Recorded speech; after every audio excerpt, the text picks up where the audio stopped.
আমি নারী দেখবই, ছবি দেখবই, নর্তকী দেখবই, উলঙ্গ ছবি দেখবই আমি। এরপর বিনিময়ে আপনি আমার কুকুর বলেন আর শুকর বলেন, এটা আমার দেখা না। আমার শাহওয়াত, আমার মনের চাহিদা, আমার যা ইচ্ছা আমি তাই করব, তো ঠিক আছে, কোনো অসুবিধা নেই। কারোর জন্য কেউ আটকায় না, কারোর জন্য কেউ থেমে থাকে না, কারোর জন্য। কারো মৃত্যুতে পৃথিবী থামে না, কারো জন্মেও পৃথিবী আটকায় না, কোনো সমস্যা নেই। কিন্তু দোস্ত আমার, আমরা প্রত্যেকেই আলাদা আলাদা নিজ নিজ কবরে ফিরে যাব, এটা মনে রাখতে হবে। আলাদা আলাদা নিজ নিজ কবরে ফিরে যাব আমরা। কাজেই একাকী হতেই হবে, একদিন একাকী আল্লাহ তাআলার মুখোমুখি হইতে হবে। সেদিন টের পাবেন, সেদিন টের পাবেন। কোরআন শরীফে আছে, আলহাকুমুত তাকাসুর হাত্তা যুরতুমুল মাকাবির কাল্লা সাউফা তা'লামুন। আল্লাহ বলে, বান্দা দুনিয়ার নেশায় আখিরাত ভুলে গেলা, তো মনে রেখো একদিন কবরস্থানেই পৌঁছবা, আর সেদিন আমি আল্লাহ তোমাকে জানাবো আমার প্রতিটা নাফরমানির শাস্তি কি। আমি জানাবো বান্দা, আমি দেখাবো তোমারে, তুমি দেখবা বান্দা, আমি তোমাকে দেখাবো, আমি তোমাকে বুঝাবো। এজন্য দোস্ত, নওজোয়ান, প্রিয় সাথী, এটা মনে রেখো বাপ, আত্ম উপলব্ধি, আত্মপরিচয়, আত্মসম্মান, আত্মমর্যাদা অনেক বড় সম্পদ। এটা বুঝা যে আমি কে আসলে। আমি একজন মুসলমান, আমার বাবা মুসলমান, আমার মা মুসলমান, আমার বংশ মুসলমান, আমার গোটা মহল্লা মুসলমান, আমি ইমানদারের সন্তান। অথচ আমি এক ওয়াক্ত নামাজ পড়লো না, 365 দিনে, খোদার এক বছরে কোনোদিন ফজরের নামাজ পড়লো না, এটা মুসলমানের বাচ্চা, এটা মানুষের বাচ্চা। এইটা জানোয়ার না, তো জানোয়ারটা কেন? এ জানোয়ার না, তো জানোয়ার কে তাইলে? কে জানোয়ার তাইলে? এইটা অসভ্য না, তো অসভ্যটা কে? এটা না তো কে অসভ্য? তাইলে আল্লাহ কাকে বলছে কুত্তার মতো? কাকে আল্লাহ বলছে ইনহুম ইল্লা কাল আনআম? আল্লাহ বলছে মনের ইচ্ছা মতো যে চলে তার পরিচয় আর কিছুই নয়, শুধুই জানোয়ার, আনআম, চতুষ্প জন্তু। কাকে বলছে বাবা? এই মানুষ রূপী এই জানোয়ারদেরকে বলছে, যাদের জিন্দেগিতে সেজদা নাই, আল্লাহ নাই, আখিরাত নাই। কে মা, কে বাবা, কি ধর্ম, কে বানাইছেন, কিচ্ছুর খবর নাই। মোবাইল, নারী, ছবি, অশ্লীল দৃশ্য, অসৎ বন্ধুদের আড্ডা, হাসি ঠাট্টা, সারা রাত মোবাইলে উলঙ্গ ছবি দেখতেছে, সকাল 9টা 10টা পর্যন্ত ঘুমায় আছে। আহ, হায় হায় হায়, এটা বুঝি কোনো জিন্দিগি হইল? বাবা, মানুষের জিন্দিগি তো এরকম হওয়ার কথা না। এক চতুষ্প জন্তু, এক রাস্তার কুকুরও তো এতক্ষণ ঘুমায় থাকে না। এক চতুষ্প জন্তু, জানোয়ারও তো এমন হয় না। এই জন্য বাপ, এটা বোঝা উচিত। প্রিয় ভাই আমার, ছেলেরা আমার, কোন একজনও যদি বুঝে থাকো, তো তুমি মনে মনে হিসাব মিলাই। তোমার বন্ধুর লগে না, তুমি একা হিসাব মিলাইবা। আসলে আমি কে? কে আমাকে বানাইলেন? কেন বানাইলেন? আমি কোত্থেকে আসলাম? তিনি আমার কাছে যা চাচ্ছেন আমি তা করছি কিনা? আমি যা করছি আমার আল্লাহ তা চাচ্ছে কিনা? প্রতিদিন নিয়মিত যে মানুষগুলো মৃত্যুবরণ করে, তারা কোথায় যায়? কে তাদেরকে নিয়ে যায়? কেউ তো মরতে চায় না, কিন্তু কেউ তো থাকতেও পারে না। কোন অদৃশ্য মালিক তাদেরকে নিয়ে যাচ্ছে। বন্ধু, এতটুকু বিবেক যদি না খাটাও, বাবাদেরকেও বলি, আপনিও যদি না খাটান, আখিরাত যদি না মিলান, কেমনে কবরে চাইবেন? বাপ, কেমনে চাইবেন? খাট পালং আর সোফা ফার্নিচার বানাইয়া হিসাব মিলাই এলেন, মানুষের দেখাইলেন খাট পালং সোফা বিল্ডিং দালান টাইলস, জমি, গাড়ি, আহা বাবা, এগুলো কি মিলাইয়া গেল? এগুলো তো আপনার আগেও পৃথিবীতে ছিল, আপনার পরেও থাকবে পৃথিবীতে, কিন্তু আপনি কবরে কি নিয়ে যাচ্ছেন? আল্লাহ নবী সাল্লাল্লাহু আলাইহি ওয়াসাল্লাম বলছেন, ইয়াতবাউল মাইয়িতা সালাসাতুন, কোন মৃত ব্যক্তির সাথে, লাশের সাথে কবরস্থান পর্যন্ত তিন জিনিস যায়। আহলুহু ওয়া মালুহু ওয়া আমালুহু, তার পরিবারের সদস্যরা সাথে যায়। কিছু সম্পদ, মাল, এই যে লাশের একটা খাটিয়া, আগরবাতি, একটা কাপড় ইত্যাদি ইত্যাদি, ছোটখাটো কিছু ঠুনকো মাল সামান্য, এগুলো সাথে যায়। আর ওয়া আমালুহু, তার সারা জিন্দেগীর আমল, কর্মকাণ্ড, সেটাও তার সাথেই যায়। ফায়ারজিউ ইসনান ওয়া ইয়াবকা ওয়াহিদ, দুই জিনিস ফিরে আসে, এক তার বংশধর, পরিবার, মহল্লাবাসী ফিরে আসে, এবং ওই খাট কাপড়গুলোও ফিরে আসে। আর শুধুমাত্র তার আমল, ভালো কিংবা মন্দ, ওইটাই তার কবরের সাথে থেকে যায়। এই জন্য দোস্ত, আমরা আমাদের এক সেকেন্ড, এক ঘন্টা, এক মিনিট, একটা নিঃশ্বাস যেটা একবার করছে, এটা আর কোনোদিন আমরা হিসাবের বাহিরে আড়াল করতে পারবো না।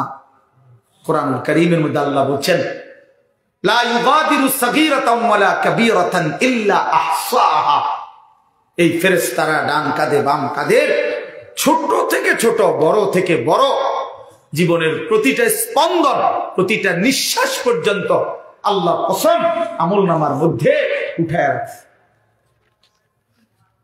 24 ঘন্টার একটা মিনিট বাবা, ছেলেরা সবাইকে বলি, আমাকেও বলি, আড়াল করার কোনো সুযোগ নাই, কোনো সুযোগ নাই বন্ধু।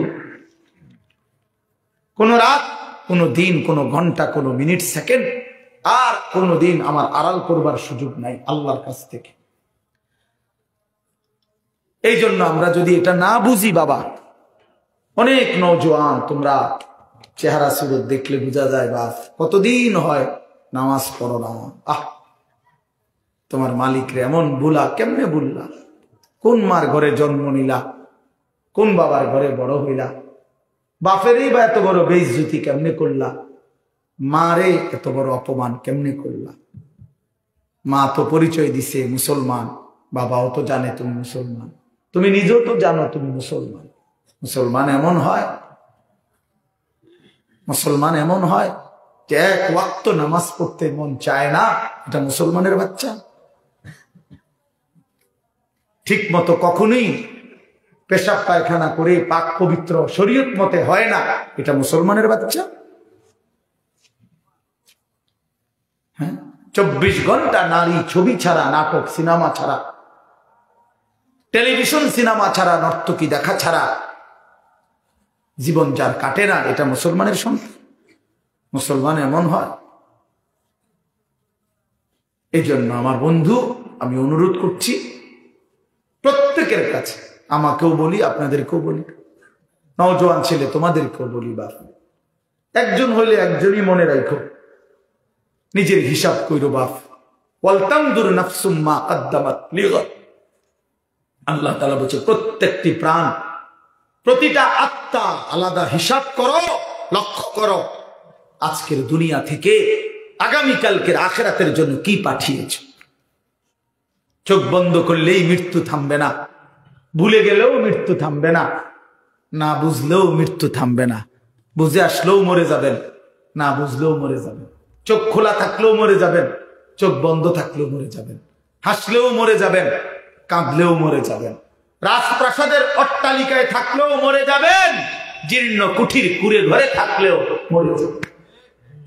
প্রিয় বন্ধু, যেটাকে আড়াল করার কোন সুযোগ নাই, মৃত্যুকে পাশ কাটবার কোন সিস্টেম নাই, কোন সিস্টেম নাই। 7 মহাদেশের মালিকও যদি হয়, 7 রাজার ধনও যদি কেউ পায়, তারপরেও যেহেতু মৃত্যুকে বাদ দেওয়ার, আড়াল করবার কোন সিস্টেম নাই, অতএব প্রস্তুতি নেওয়া এটাই বিবেকবানের উচিত।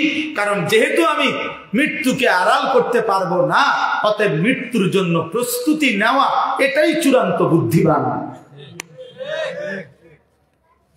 কোন সুযোগ যেহেতু নাই, কোন সিস্টেম যেহেতু নাই, পৃথিবী সৃষ্টির শুরু থেকে আজ পর্যন্ত যেহেতু এমন কোন সিস্টেম নাই, অতএব মরতেই হবে। হবে কিনা বাপ বলেন না সবাই, হবে কিনা? মরতেই হবে। এই জন্য আখিরাতের প্রস্তুতি নেওয়া, কবরের প্রস্তুতি নেওয়া, পরকালের ফিকির করা, এটাই মুমিনের জিন্দেগি। মুসলমান তাকেই বলে, মুসলমান তাকেই বলে। ওই দেখেন ওই অপদার্থ কি করে, কত বড় অসভ্য দেখছেন, আবার হাসে বেয়াদব। এই বেয়াদব এমনই হয়, অসভ্য এমনই হয়। ওই যে বললাম শাহওয়াত, মনের চাহিদা, যে হুজুর তোমার বাপও যদি মানা করে, আমি তো কারো কথাই শুনি না, তুমি হুজুরের কথা শুনবো কিতাম, আমি তো জীবনে কারো কথাই শুনি না, আমার আবার হুজুর কি আর পাবলিক কি, আমি তো চলি আমার মতো করে। বুঝলেন? এই জিন্দেগি, এটাই জীবন। আপনি নিষেধ করবেন, শুনবে না। আমি তো আমার মতো চলি, আমার মতো চলি। আমি তো নিষেধ করছিলাম বাপ, আমি তো বলছি প্রথম যে আমি সুন্দর করে বললাম, বলছি কিনা? হ্যাঁ, অসংখ্য ছেলে পেলে বললাম না আজকে, বাবা তোমরা অগণিত ছেলে, তোমরা মনে করছো তোমরা অনেক সুখে আছো, কারণ মা বাবা পারিবারিক বন্ধন থেকে তোমরা মুক্ত। অর্থাৎ তোমাদের বাবা আর তোমাদেরকে ফেরাইবার জন্য সাহস করে না, তোমাদের মা আর তোমাদেরকে দিনদার বানাবার ফিকির ছেড়ে দিছে, মহল্লার বাসী ছেড়ে দিছে, তোমাদেরকে ছেড়ে দিছে। বাপ তোমরা এখন বন্ধুদের আড্ডায় ঘন্টার পর ঘন্টা, বাকি টাইম একাকী যখন হও সারা রাত মোবাইল। তার মানে তোমার কোনো মা নাই, বাবা নাই, অভিভাবক নাই, কেউ তোমারে রাগ দিবে, ডাক দিবে, কেউ তোমারে ফিরাবে। আপন ঘরে ঘুমায়, মা বাপ জীবিত, কিন্তু একটা দিন চোখের পানিও পড়ে না, বলেও না। আমার 365 দিনে আমার 16 বছরের ছেলেটা একদিনও ফজরের নামাজ পড়ে না। এত বড় জানোয়ার মুসলমানের ঘরে কেমনে ঘুমায় বেটা? এত বড় জানোয়ার কেমনে ঘুমায় মুসলমানের ঘরে? তার বাপ কোথায়, তার মা কোথায়? তার পরিবার এভাবে ভুলে গেল কেমনে? কিরে বাপ, তোমার উপরে খোদার কি পরিমাণ লানত করছে, খোদার গজব করছে বেটা। এই জন্য কেউ তোমারে আর ডাকে না, কেউ তোর মনে করাই দেয় না যে রে বাপ তোর জাহান্নাম দেখা যায়, তোর জাহান্নাম দেখা যায়। কেউ মনে করায় না, ছেলে পেলে দেখে দিচ্ছে, কেউ মনে করায়। সবাই তামসা দেখতেছে, চোখের সামনে আমাদের ছেলেরা নষ্ট হয়ে যাইতেছে, বখাটে হয়ে যাইতেছে, মসজিদে নামাজ চলতেছে, এক ওয়াক্ত নামাজ পড়ে না। কারো কোনো ফিকির নাই। তার বাবা কই, মা কই, দাদা কই, দাদি কই, তার নানা কই, নানি কই, চাচা কই, মামা কই, ফুফা কই, খালু কই, তার বড় ভাই কই, তার বড় বোন কই। কেউ কিচ্ছু বলে। হেঁটে হেঁটের মতো হাসে, লাফায়, চুল রাখে তার ইচ্ছা মতো, প্যান্ট পরে তার ইচ্ছা মতো, দুপুরে খানা বিকালে খায়, বিকালের খানা রাইতে খায়, সারা রাত, রাতের 3টা বাজে দেখবেন মোবাইলে ছবি দেখতেছে, ভোরবেলা 9টা বাজে গেছে, ঘুম থেকে উঠতেছে না। এটা মুসলমানের জিন্দেগি, এটা মুমিনের জীবন, এটা বাবা মার সংসার, এটাই সার্থকতা জীবনে। বলে পৃথিবীর সর্বাধুনিক মজবুতি প্রযুক্তি দিয়েও যদি আপনি সোফা বানান, খাট বানান, কি লাভ হবে যদি স্ত্রী সন্তান নাফরমান হয়? হ্যাঁ, যদি ছেলে মেয়ে বেনামাজি হয়, মেয়েটা যদি বেপর্দা হয়, স্ত্রী যদি বেপর্দা হয়, কি ফায়দা? অর্জন কি জিন্দেগির অর্জন কি? এই জন্য আমি অনুরোধ করছি আপনাদের কাছে, দয়া করে ফিকির করেন, ফিকির করেন। ছেলেরা বাপ, নষ্ট হইও না বাপ।